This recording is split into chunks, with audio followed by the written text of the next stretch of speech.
ODTUG members. I'm Gary Crisci, and I'm here today with Gabby Rubin. I'm Senior Director, Product Management, Oracle Analytics. Gabby's here at Kscope 17 in San Antonio with me, and we're discussing the new release of OAC, which is a new offering to the market. It's a little bit of the old with some new. So what can you tell us about OAC? So Oracle Analytics Cloud is our latest offering on the analytics space on the cloud, which is our platform as a service analytic offering. And what we did is we brought together all of our products on that analytics space. So customers can now buy a single product that address all the scale of their analytic needs, starting from thought leaders and analysts that want to do self-service BI and play with their own data and visualize and interact with the data, going through smaller departments that might still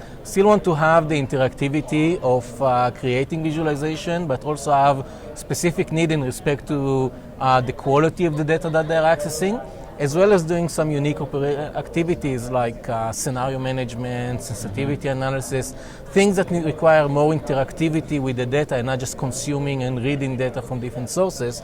And then, of course, the enterprise business analytics across the organization, which is still what most people in an enterprise will interact with analytics, which is dashboard. Although it's not popular, but if you have a store manager, he still needs to come in the morning and see how his store is doing. And he's not going to start drag and dropping and creating metrics and say, well, today I'm going to measure my profit in this way. So I think when you look at an enterprise, they really have a scale of needs. And today, in the market, they need to pick and choose different components and then worry about the integration. And what we want to do with Analytic Cloud is give them a single solution that can actually scale and evolve with the organization throughout all the various needs. So, having said that, within the Analytic Cloud, we have our enterprise business analytics solutions. We have our data visualization, which is a self-service BI component, and of course they talk together if you want to create one semantic. And we have S-Base as well, which is the first time that we brought S-Base to the cloud as a standalone system. So customer can bring their S-Base content and of course use S-Base with the analytic offerings. Fantastic, that sounds great. You mentioned that this is a platform as a service. Now we've heard different terms around cloud technologies, infrastructure as a service, software as a service, SaaS, so like PBCS. So how does this differ? What's the difference between PBCS and OAC in terms of platform as a service and some other type of cloud? So I would say there are two key things when it comes to how platform as a service is different from software as a service. The first one from the tools perspective, right? Because if you look at PBCS, you do have the planning application as well as S-Base on the back end. There is a lot of S-Base capabilities that you can do with that. And then you have S-Base in OAC. The key difference is in content. When you go and buy a software as a service, you're actually buying content as well. So it's within the boundaries of a specific application or a use case. And Oracle have a variety of those applications to fit various needs. On platform as a service, we provide you the capabilities. In many cases, we also provide you, different templates and starting points. Like we have content packs to help you get along, but it's not a package application. It's mainly the tool set and some, some startup kits. But you get to develop what you need. So if we look at an analytic from that perspective, in most cases, when you subscribe to an application from Oracle, you get the analytic component that is related to that application. With our Oracle Analytic Cloud, you can actually connect to multiple applications and really have analytics that goes across the different data sets and across the different applications. So you give you a much higher view. The other difference is how it's consumed and licensed. It's very common for software as a service to be licensed based on, how many users you are going to have. With the platform side, it's licensed based on capacity. Is how much capacity do you want? And within that capacity, you can have as many users that you can fit. And if it doesn't fit, you can always scale dynamically when you need it. Okay. Or you can have as many objects or applications. In S-Base it might be as many cubes as you want, as long as you have sufficient storage. And that's Right. another parameter of capacity that you can decide. Right. So that flexibility is one of the key differences between the PaaS and SaaS. And so as I start to reach that capacity, you said I could expand it.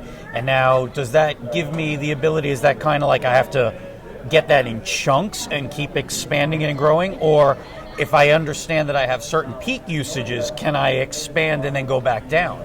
Yeah, so usually on the on-premises world, if you know that you have, let's say, 1,000 users hitting your systems, your concurrency is at 50 and your peak time is 500 at the end of the quarter, what you would do, you would buy a server to feed the 500. Right. You don't want it to crash at the end of the Absolutely. quarter. With cloud is a bit different because, and that's what made cloud very attractive from a lot of customer perspective, is you size it to the 50. And that's your steady state. And at the end of the quarter, when those 500 comes in, you can basically go into the system and say, well, to 50, my usual limit is a very small compute. I want now to go to a medium-sized compute or a large compute, and I want it only for 3 days. Okay. And what will happen is you only pay the extra charge for those 3 days, and after that you can go down and continue with your 50 user type of level.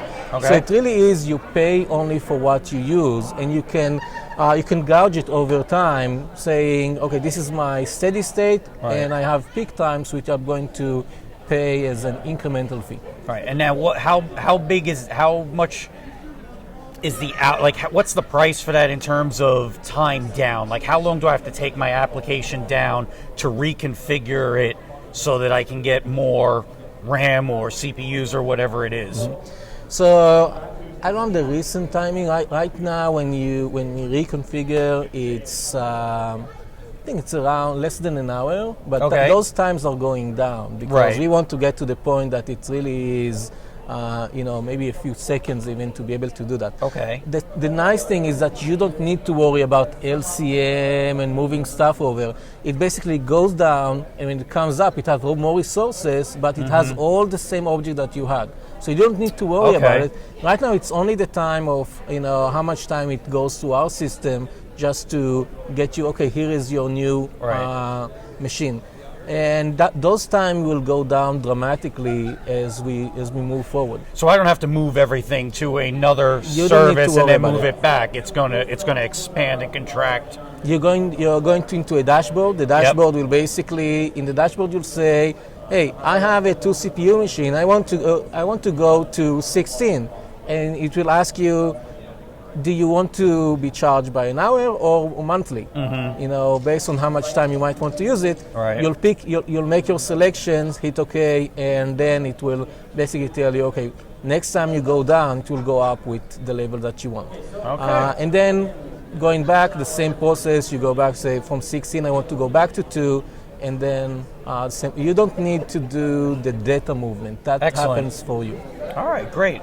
What about feature rich? I mean, is this really just kind of taking what we have today and just moving it into this more dynamic compute model, or has the software itself changed?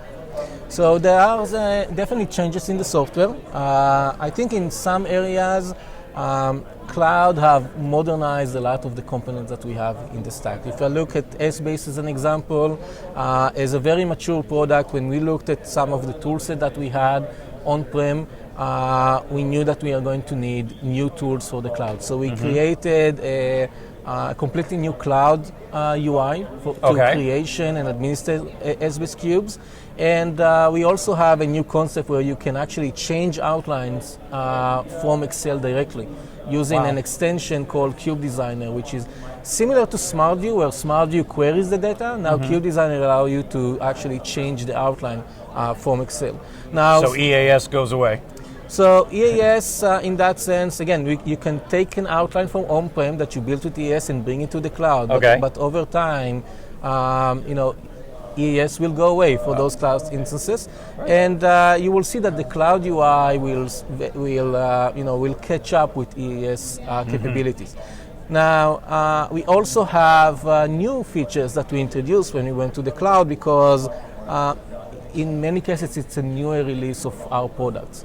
So Essbase have sandboxing, scenario management, and many new capabilities that were introduced. As an example, hybrid aggregation is now the default engine selection for every new database that you'll build.